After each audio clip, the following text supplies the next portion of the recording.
Ketua Umum Perhimpunan Advokat Indonesia atau PERADI, Otto Hasibuan, membantah kalau dirinya menyebut Hotman Paris telah melanggar kode etik advokat perihal pamer harta kekayaan. Otto Hasibuan bersama anggota PERADI menyampaikan hal tersebut saat menggelar konferensi pers di kantornya di kawasan Selipi, Jakarta Barat pada Senin 18 April 2022. Simak video selanjutnya. Pak Otto, mungkin sedikit kan di IG kan beliau itu Pak Hotman kan sering menyebut nama Pak Otto nih. Postingannya selalu tentang Pak Otto. Menanggapi hal itu gimana Pak Otto? Fine aja lah. Kalau dia suka dengan itu ya nggak apa-apa kan. Santai-santai aja. Kalau dia dengan itu dia senang, ya nggak, bagi saya nggak ada masalah. Disebut apa ya namanya? Disebut nyinyir Bapak. Nyinyir, Pansos. Gimana terus, tuh? Apa tuh pansos itu ya? Panjat Panjat sosial. sosial. Numpang beken. Numpang beken. Loh, yang saya berbagian kenapa orang dia memulai siapa sih? Gak apa-apa lah, suka dia lah. Ya. Tapi bisa dikatakan kan dia menyerangnya pribadi secara bukan PERADI ya Pak ya, gitu. Iya. Tapi secara personal. Nah seperti apa sih Pak? Ya saya sih sebenarnya ya makanya saya juga heran kenapa dia nyerang saya pribadi ya kan. Cuma kan kalau saya layani kan juga kan nanti kan jadi panjang terus kan. Konten dia nanti jadi hebat pula kan. Ya kan saya kan nggak perlu mau konten saya hebat tidak hebat nggak ada urusan kan. Jadi bagi saya ya santai-santai aja lah. Pokoknya kalau dia senang dengan itu fine-fine aja. Dia terus mau hina saya silahkan aja. Saya sudah bilang kan, saya tidak tinggi karena dipuji. Saya tidak rendah karena dihina. Ya jadi kalau dia dengan menghina saya dia senang, nggak apa-apa. Kalau dia itu nggak ada masalah buat saya. Simple aja. Awalnya kan bisa dikatakan ini kan pencemaran nama baik juga nih. Ya. Nah seperti apa sih? Ya, yang tadi itu sebenarnya yang saya katakan tadi itu yang dia menyatakan saya menuduh saya menyatakan bahwa istilahnya itu tadi itu memamerkan harta-harta itu adalah melanggar kode etik, yaitu yang merupakan fitnah dan pencemaran nama baik. Karena saya tidak pernah menyatakan itu, ya. Nah kalau soal dia tuduh saya soal pamer-pamer, ya kalau itu bagi saya itu nggak ada masalah lah. Simpel aja. Dia senang nggak menghina saya? Kalau dengan itu dia puas, nggak apa-apa. Si Hotman kan bisa dikatakan bilang yang nggak usah nyebutin yang kode-kode yang tangannya begini-begini, yang dengan nggak usah mamer-mamer mobil mewah dan juga siapa sih yang suka bikin konten yang sama cewek-cewek cantik itu kan sudah mengarah ke dia nih Bang. Artinya memang dia tidak terima nih dengan perkataan seperti itu. Seperti apa? Ya jangan, itu perasaan dia kan. Ya kan, ya jangan baper dong. Ya kan, ya jangan baper dong. Ya kan, kalau dia tidak merasa bersalah kan nggak ada masalah. Banyak sekali orang juga di sana tuh nggak ada masalah. Banyak di sana orang punya harta banyak juga nggak ada masalah. Lagi pula saya sudah katakan, uang, harta, Lamborghini, Ferrari, Lexus itu sangat penting. Ya, salah satu kebahagiaan orang adalah uang. Nggak ada salah. Flexing berarti Nggak ada yang salah. Jangan salah diartikan omongan saya ya. Nggak ada yang salah. Itu perlu, sangat perlu. Apalagi bagi seorang advokat, kalau kita berprestasi bagus, konsekuensinya adalah kita dapat uang yang bagus kan. Kualitas kita tinggi, otomatis uangnya juga tinggi. Itu konsekuensi logis. Yang ingin saya sampaikan adalah jangan sampai advokat baru ini atau calon advokat ini berpikir mau jadi advokat supaya kaya, supaya dapat mobil mewah. Jangan begitu. Kalau itu yang terjadi, nanti dia bisa berpotensi menghalalkan segala cara untuk mendapatkan uang. Itu tugas saya sebagai ketua umum PERADI, harus memberikan edukasi kepada calon-calon advokat baru maupun calon-calon advokat. Sampai kapanpun, perlu diingat tuh ya, sampai kapanpun saya akan sampaikan itu. Ya, karena itu tugas saya sebagai ketua umum PERADI, memberikan edukasi kepada calon-calon advokat ini. Jadi jangan dibalik-balik paradigmanya gitu loh. Jadi bukan berarti saya melarang orang tidak menjadi punya harta. Mau dia pamerkan itu urusan dia. Soal itu melanggar atau tidak, itu Dewan Kehormatan yang tahu, bukan saya. Gitu kan? jadi kalau menurut Pak Otto flexing itu sah-sah aja ya Pak? Ya, Flexing itu saya tidak mengatakan sah atau tidak, ya kan? Ya, flexing itu masuk semua apa? pamer. Pamer. Bahasanya dia tinggi soalnya. Ya. Kalau flexing mau pamer atau tidak itu nggak boleh saya berpendapat itu sah atau tidak. Saya udah bilang berkali-kali, harus Dewan Kehormatan yang bisa menentukan itu, dan itu pun kalau sudah ada pengaduan, ya kan? Jadi saya nggak bisa bilang itu sah atau tidak sah. Jadi bagi saya itu fine. You merasa pamer, ya silakan aja. Soal nanti dihukum atau tidak oleh Dewan Kehormatan itu urusan Dewan Kehormatan gitu loh. Dan karena nanti kita berdebat lagi yang dimaksud dengan pamer itu apa, ya kan? Umpamanya gini, saya berfoto, ada mobil di belakang, itu pamer nggak? Atau ada orang mengatakan pamer, oh ini loh baju saya harganya segini. Nah, mungkin itu yang pamer kali ya gitu ya. Tapi ya itu pun saya juga nggak mau terlalu jauh lah.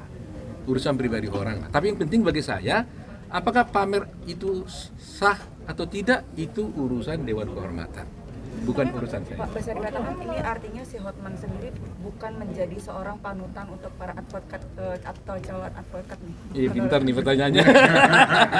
Coba saya saya nggak mau menilai. Dia juga teman saya kok, Hotman itu. Jadi saya nggak mau menyerang pribadi dia.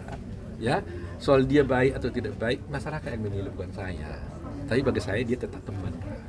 Ya kan? Ada rencana dari Dewan Kehormatan untuk menertibkan profesi advokasi, Pak? Bukan, karena enggak. Dewan Kehormatan itu hanya kewajibannya kalau ada pengaduan. Kami yang mempunyai kewajiban memberikan edukasi kepada calon-calon advokat. Edukasi. Ya seperti pembekalan itu. Saya katakan, kalian nih boleh punya harta nggak? Boleh. Boleh punya mobil mewah nggak? Boleh. Punya Lamborghini atau Ferrari nggak? Boleh. Punya Lexus boleh nggak? Boleh. Nggak ada yang salah. Ya, yang kami harus tekankan itu jangan sampai gara-gara itu tergiur, saya mau jadi advokat aja, dapat mewah, dapat harta gitu. Jangan gitu. Itu berbahaya. Tujuan advokat menjadi advokat itu adalah menegakkan hukum dan keadilan. Soal kemudian dalam menegakkan hukum dia dapat uang, nah itu konsekuensi logis, ya kan? Makanya selalu kita katakan tingkatkan kualitasmu sebagai advokat. Kalau kau berkualitas, maka uangmu akan banyak. Gitu. Kalau kau semakin baik, maka tentunya orang akan lebih menghargai kamu baik. Itu yang kita tekankan. Tapi di benaknya nggak boleh cita-citanya uang gitu lah. Gitu. Tapi uang perlu gitu. Jadi kalau dari refleksi tadi bilang itu ya oke lah. Sejauh ini aduan yang masuk ada apa aja tuh Bang? Aduh, saya nggak detail ya, karena baru laporan pengaduan itu saya terima paling kalau 1 tahun sekali kan di Rakernas. Jadi apa yang terjadi di kehormatan kami nggak pernah campur. Jadi jangan salah paham ya. Kita ini organisasi kita besar. Kita ada komisi pengawas, ada dewan kehormatan, dan orang-orangnya pun ada sekretariat yang sendiri, sekretarisnya sendiri.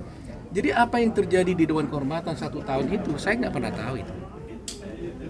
Baru nanti di Rakernas mereka biasanya lapor, ya kan? Baru terakhirnya nanti 5 tahun sekali di Munas gitu. Jadi itu yang ada gitu. Jadi seperti sekarang ini katanya kan ada laporan dari Pertahi, Tommy Sohotang kepada Hotman. Hotman juga ngelapor. Kita hanya dapat dengar di media pada waktu itu diputus gitu kan. Kemudian ada yang banding, ya kan? Kemarin saya dengar dari Dewan Kehormatan katanya udah diputus. Tapi putusnya kayak apa juga kita belum tahu. Kita tunggu aja. Gitu loh. Ya, jadi santai-santai aja lah ya. Bukan yang baik ya Pak ya. Ya? Panutannya dia bukan orang yang baik untuk Tidak saya bilang Hotman. Saya pokoknya kalau bicara pribadi Hotman atau siapapun saya tidak pernah mau.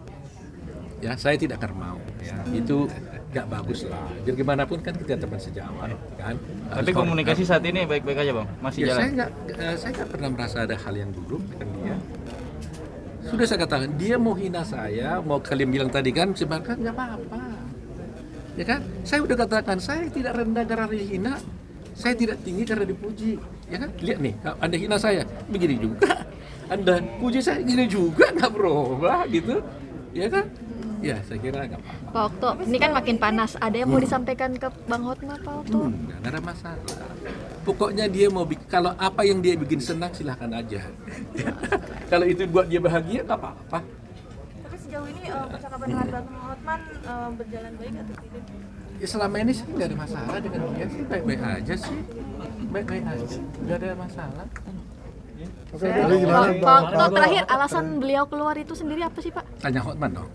Belum ada Saya nggak tahu alasan dia keluar. dicantumin nggak sih Pak? Dalam surat Dalam suratnya dicantumin nggak sih? ke Sinat nggak, Bang? ada. Ada not Oh, nggak ada catatan katanya. khusus? Saya nggak baca sih. Saya hanya di pemberitahuan. Saya hanya di WA kemarin. Nggak ada ya? Berarti Berarti just sampai saat ini belum dibaca surat tersebut, Bang. Saya pernah di WA tapi saya nggak perhatikan. Makanya dia yang tahu nih ketua harian kita ini. berarti tidak ada not khusus. Apa Ya? tuh, Bang? Pemberitahuan mengundurkan diri dari keanggotaan Pradi. Dah, Dengan alasan? Alasannya nggak ada. Ada. Dituliskan ya Pak. enggak dituliskan alasan. Tapi Pak Oto sebenarnya syarat-syarat untuk kayak keluar dari organisasi apa sih? Jika Nggak ada. ada, nggak ada. Kalau sebagai advokat, kecuali kita memecat dia sebagai advokat. Jadi keanggotaan itu kan mandatori sifatnya, wajib kan. Dan itu bukan kewajiban kita, kewajiban dia menjadi anggota. Nah, tapi kalau mengenai pengunduran diri sebagai advokat, berhenti sebagai advokat, itu diatur dalam undang-undang advokatnya. Tapi kalau pengunduran diri sebagai anggota Pradi, nggak ada itu diaturannya, karena mandatori, wajib, Berarti melekat ya, Bang? melekat. Nggak bisa pindah. Berdasarkan undang-undang itu. Oke. Berarti harus berarti dari advokat dulu solo. Ya, menurut pemahaman kita harus berhenti dari advokat. Kalau kita konsisten dengan undang-undang, ya pasal 30 dan pasal 32, kalau konsisten. Tapi kalau kita bilang, oh nyatanya sudah banyak organisasi advokat yang lain, itu kan soal yang lain. Itu kan soal penyimpangan. Tapi aturannya tidak seperti itu. Kita tahan debat soal Hotman nggak, Bang? Sudah saya bilang untuk apa kita berdebat. Sudah saya katakan ukuran seorang itu hebat mengenai pintar dengan etika, hebat dengan etika bukan diukur dari kemampuannya berdebat, bukan diukur dalam kemampuannya memahami kode etik, tapi diukur daripada kepatuhannya dan ketaatannya kepada kode etik. Jadi kalau saya mau hebat di kode etik, ya saya taati kode etik, saya patuhi, itu aja buat saya. Oke, cukup. Kita belum coret sampai sekarang karena sedang kita pelajari apa yang sikap kita sebelumnya, ya kan? Dia kan meminta supaya dicoret. Nah, apakah kalau kami coret ini salah atau tidak, kan gitu nih? Karena apa itu tadi itu kewajiban itu di tangan dia nih menjadi anggota organisasi advokat. Di kewajiban di tangan dia. Secara saya sudah katakan, secara kami di pribadi-pribadi nggak ada masalah dia untuk mendiru. Jadi itu fine aja. Tapi secara undang-undang kami harus mencermatinya apakah ini melanggar atau tidak. Gitu. Apakah selanjutnya akan mengajak Pak Hotman untuk duduk bersama kembali lagi ke Pradi gitu? Ya, tidak mungkin lah, ya kan? Karena itu kan nggak mungkin kita masuki ranah pribadi dia kan. Ya, setiap orang kan bisa berpendapat, setiap orang kan bisa berkehendak. Kami tentunya tidak bisa menghalang-halangi kan gitu. Sudah katakan tadi itu bagi kami fine aja kalau dia mengundurkan diri, kan buat kami nggak ada masalah kan. Tapi yang saya bilang tadi jangan sampai itu menjadi apa bertentangan dengan menjadi pelanggaran buat kami gitu. Bang Oto, Ya? mungkin pertanyaan saya mendasar sekali. Mungkin bisa dijelaskan sebagai anggota Bang Hotman Paris itu seperti apa sih? Pergaulannya dengan sesama pengacara itu seperti apa? Mungkin bisa dijelaskan begitu.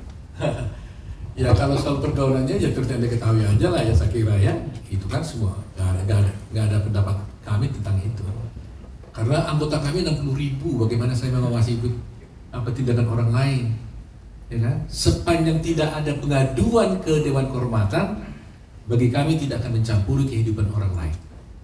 Itu strictly saya harus sampaikan itu. Anda mau melakukan apa saja di luar sana itu bukan urusan Pradi. Tapi kalau Anda dilaporkan, ya itu menjadi urusan Dewan Kehormatan. Ini poin penting ya. Jadi jangan pikir kami mencampuri urusan pribadi orang lain. No. Tidak. Anda merdeka. Ya. Tidak berarti kami harus mengawasi watching gitu-gitu semua orang. Wah, kami bukan pengawas seperti itu, ya. Ada memang komisi pengawas advokat. Ya kalau komisi pengawas advokat melihat ada pelanggaran, memang dia akan bisa mengawasi tanpa pengaduan. Tapi kalau mau diperiksa atau tidak, harus ada pengaduan. Jadi kalau nggak ada pengaduan terhadap siapapun, ya fine aja buat kami.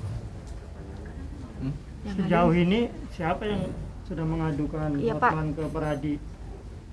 Ya, yang perkara mereka itu kan dulu ada antara Hotman Paris mengadukan Partahi, Morakarta, dan Komisi Hotang. Oke. Kemudian Partahi, Komisi Hotang, Purwakarta mengadukan Hotman Paris. Terkait Pak? Kan gitu kan, terkait perkara mereka soal yang kaitan dengan kode etik lah kan, dalam kaitan dulu perceraian antara dengan Desiree antara Hotman Paris itu, Hotman Sitompul. Nah itu sudah diperiksa kira-kira bulan berapa itu ya? September tahun yang lalu ya. Tahun yang lalu itu sudah diperiksa. Ya. Nah sekarang ini dalam waktu itu ya diperiksa ya, kemudian banding. Pertahinya banding dan diperiksa oleh Dewan Kehormatan Pusat gitu. Kemudian dia mengundurkan diri waktu proses banding berjalan. Itu saja. Ya. Ini kan menurut Hotman Paris katanya Pradi belum ada SK Menteri dari Keuangan. Artinya kartu advokat tersebut sah atau tidak Pak? Ya sah. Dulu Hotman Paris tidak akan mungkin bisa beracara kalau tidak menjadi anggota Pradi. Sejak tahun 2003 berlaku Undang-Undang Advokat, kemudian ada KKAI, kemudian ada Pradi tahun 2005. Sejak saat itu, Ketua Mahkamah Agung mengeluarkan surat ya, bahwa semua orang yang boleh beracara di pengadilan hanyalah harus anggota Pradi. Tanpa kartu yang saya tanda-tangani, enggak sebagai Ketua Pradi, tidak boleh beracara dulu. Sampai 2 periode saya pimpin, sampai akhirnya sedikit ada perpecahan di Pradi.